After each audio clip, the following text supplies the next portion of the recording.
No one will see you if you don't see yourself. Don't be telling me that when you walk into a car dealership, they don't see me. Don't be telling me, oh, they talk to my husband instead of me. No, you rise. You find your own stance. You simply show your countenance and you will be seen. You choose.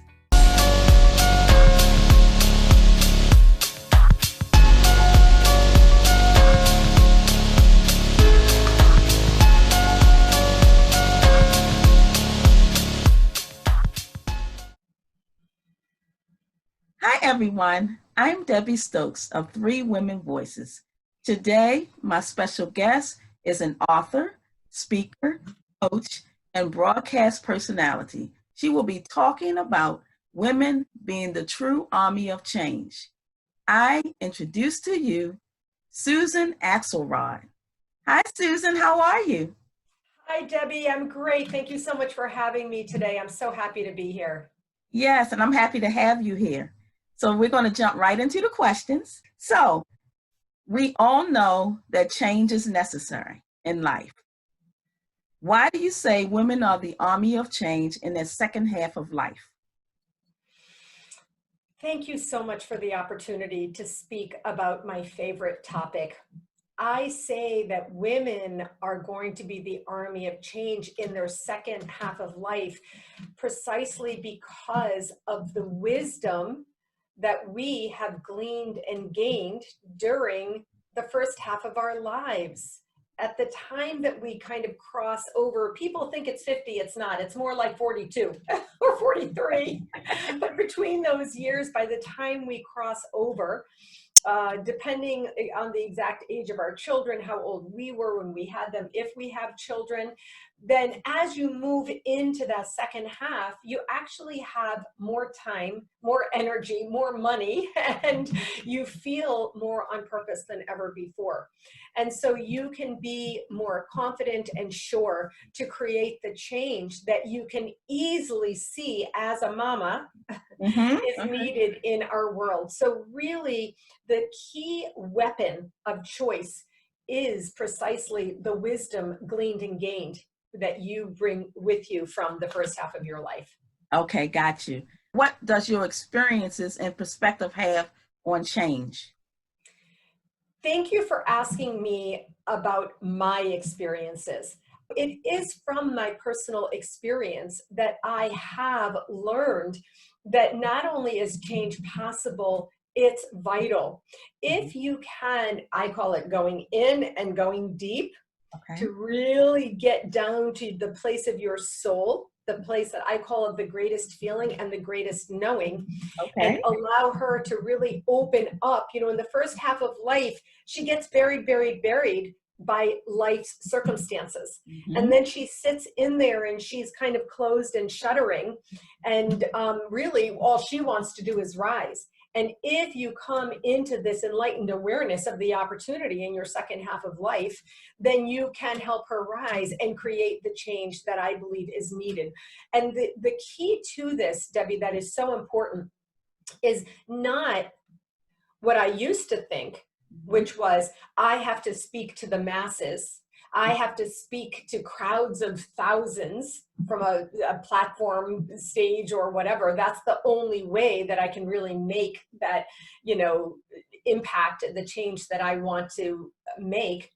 But instead, through my own wisdom gleaned and gained, I can be sitting here in my space having a conversation with you there in your space. There's not thousands of people behind you, but yet with the new technology, we know that we can share out widely our message.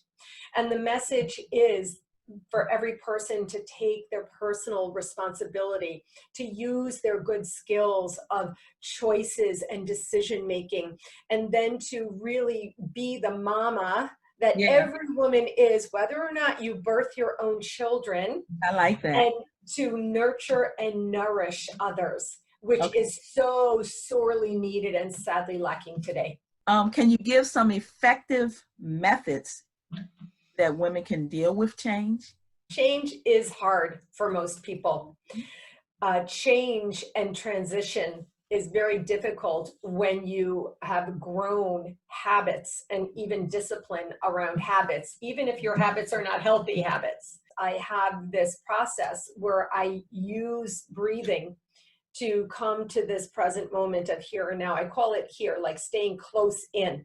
You know, I Okay. used to live my life like way out there, wanting things that felt out of my control. And, you know, I call it going external, you know, Okay. looking for self-purpose, self-gratification from others externally. And what happens when you do that is you get depleted inside. You're not shoring up the soul strength and Okay. foundation of your own inner self. And so really it starts with finding your breath and becoming conscious of exactly what it is that we're discussing today. When you come to consciousness or come to conscious awareness, Okay. the light bulb goes on, when you become aware, then the next phase is clarity.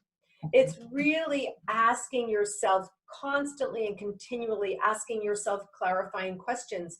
I have what I call a seminal 2-part soul connection question. Who do I want to be and how do I want to be? You know, do I aspire and dream of being the person on the big stage talking to thousands of people who are all on their phones, possibly not really paying attention to me?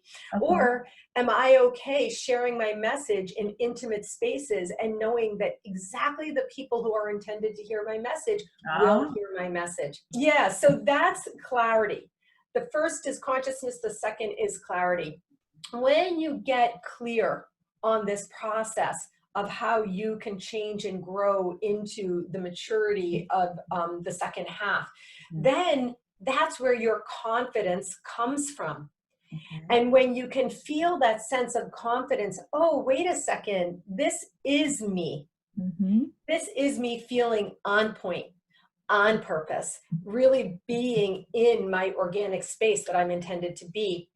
That's confidence. And then you can slide from confidence into calm. Yeah. Now, right now, we should acknowledge that living during a pandemic with chaos reigning around us from lack of good organization by our nation's leaders, Mm-hmm. you know, when you live in chaos, fog in your brain is created.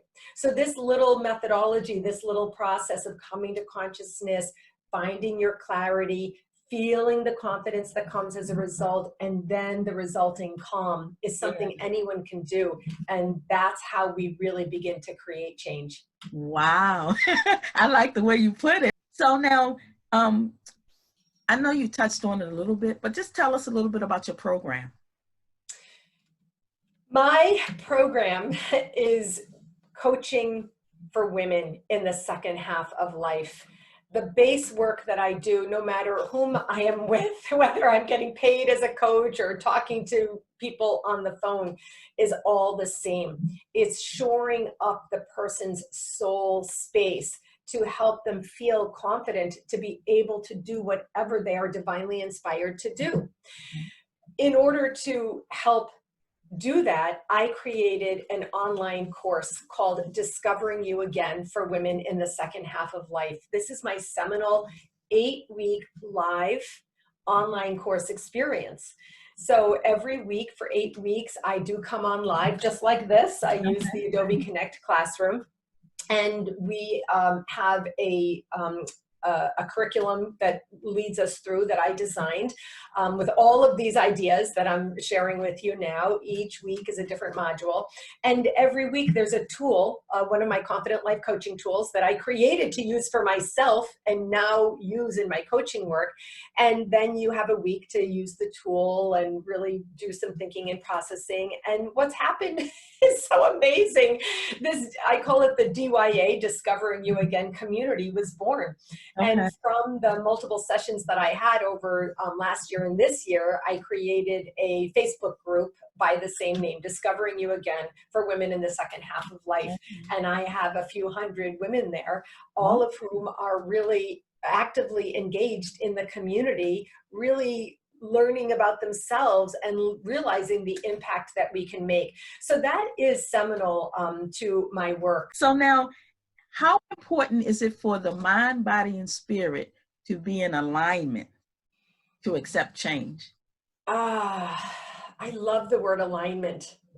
So let me just show you a visual to help our listeners and viewers understand alignment in the easiest way. Okay. I bring my fingers together like this and I weave them together.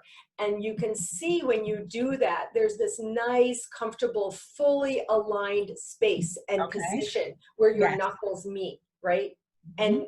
And when you try to create resistance or problems, you can't. It's very firmly, snugly aligned. Now, Okay. resistance looks like this. When you're not exactly aligned, as you said, you pull your fingers out just a little bit so you can see a little bit of light through the fingers. Yeah. And then when you're in resistance, this is what it looks like, Okay. right? See how wobbly and unsure and unsecure it is?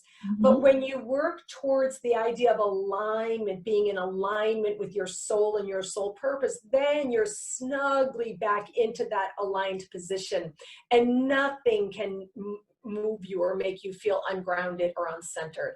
Now, what happens in life is that we're in and out of alignment and resistance. Why? Because we're human.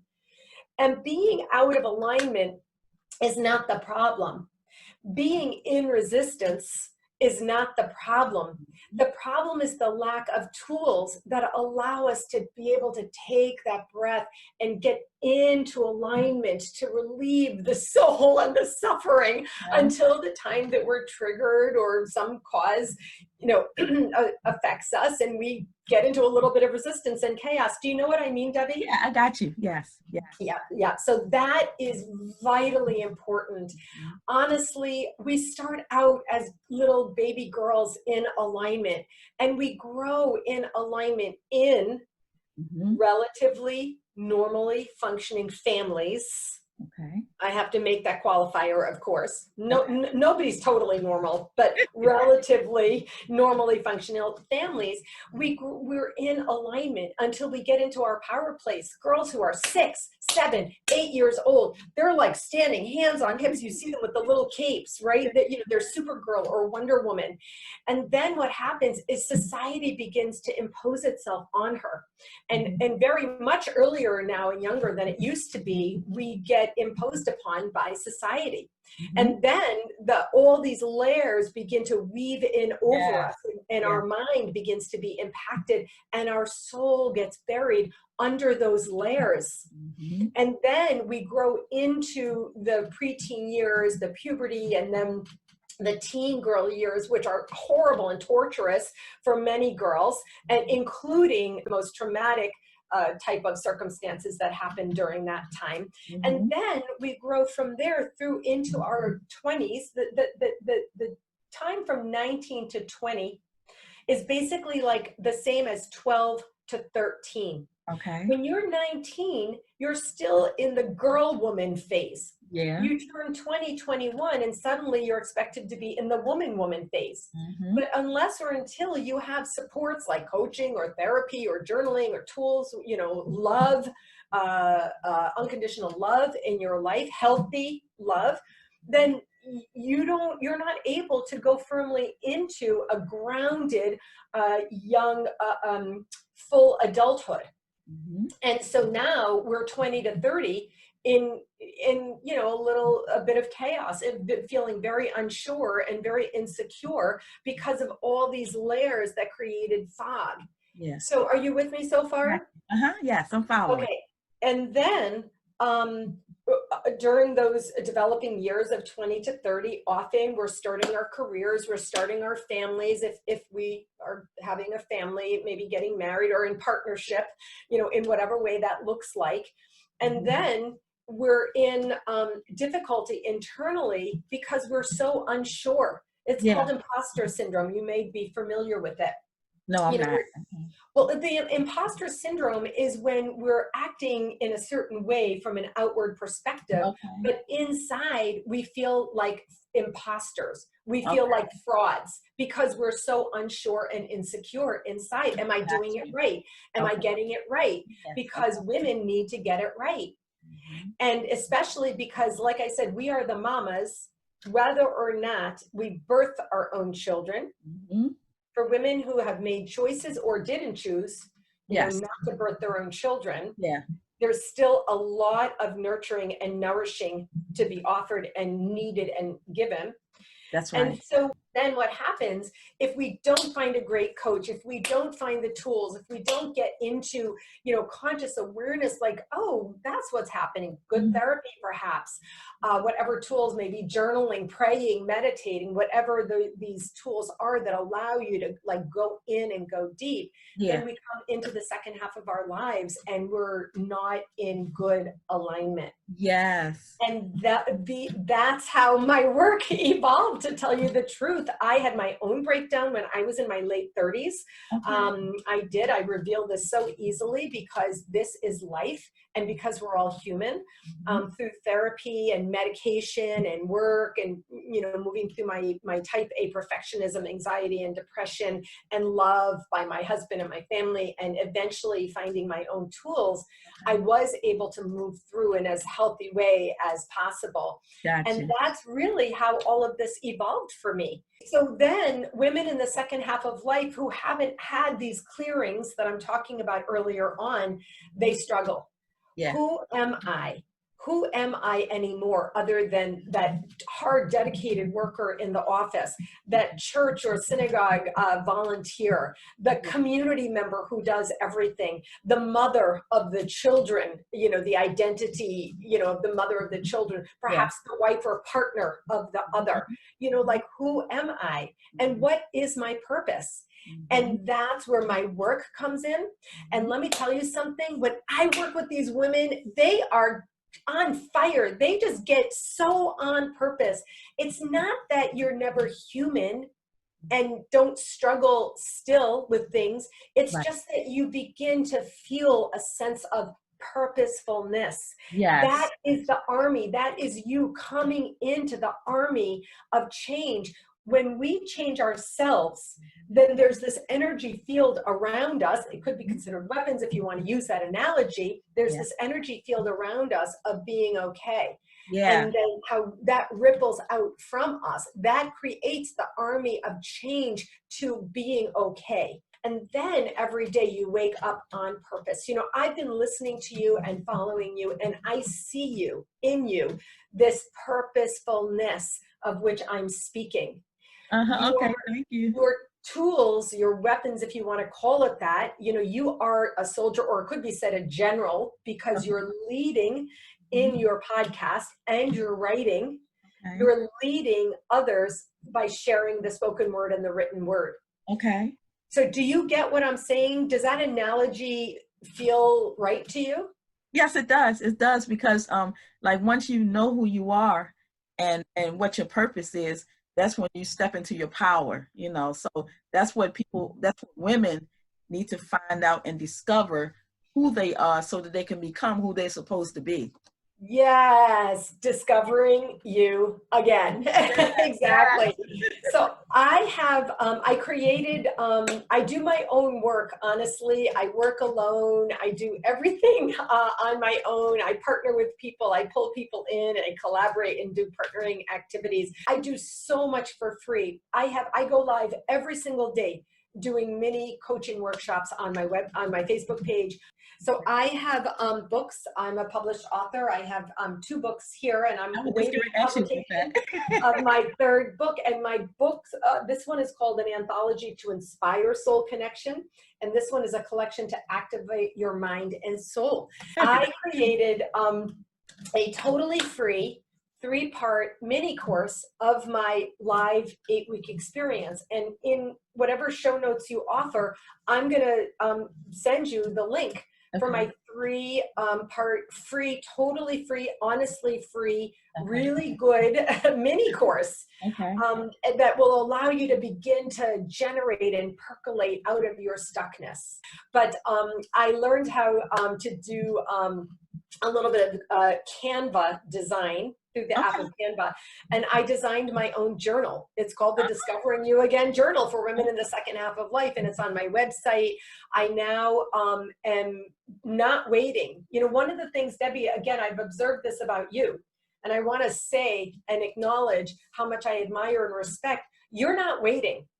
You're not waiting for permission. You're not waiting for perfection. You're not waiting for even the deepest knowing. You're leading in this work that I see of what you've created in, Three Women's Voices.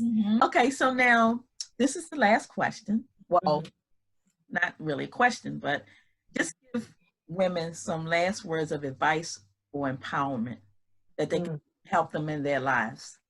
I want to encourage you, women listening, to create an I am statement. Mostly because of the story that I shared of how we come up into life, we live with the I am not statement. The total empowerment with the I am statement, I call this a divine statement. Wayne Dyer talked about it. I'm not the first person to talk about the I am statement. In fact, Moses said, Hineni, which is here I am. So you're invoking a sense of divinity if that is something that speaks to you. And that's the power where you're really pulling in. Just practicing the words I am is a first place where women can feel empowerment, their own power. And then my mantra was I am okay.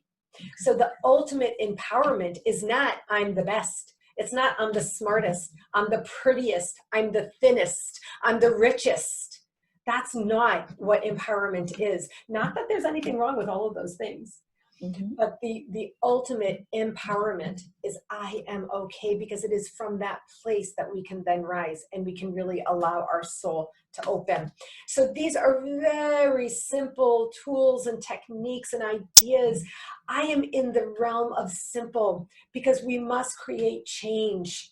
We must create change from the external to the internal. I am, my job, my responsibility, my personal responsibility is what brings things into my control. And right now we need each and every person to create the change of feeling the reins in your hand. You get to slow things down, pull things back. You get to bring things into your control. And that is the ultimate empowerment, because especially as girls with our bodies and then eventually our minds, it feels like things are out of our control.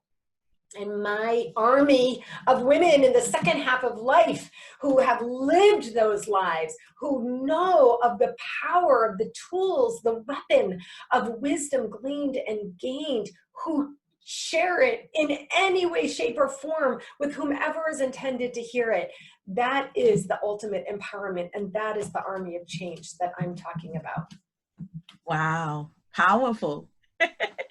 Thank you, Susan. You're welcome. Thank you so much for letting me get that out. Yes. So now if anybody wanted to reach you, how can they reach you?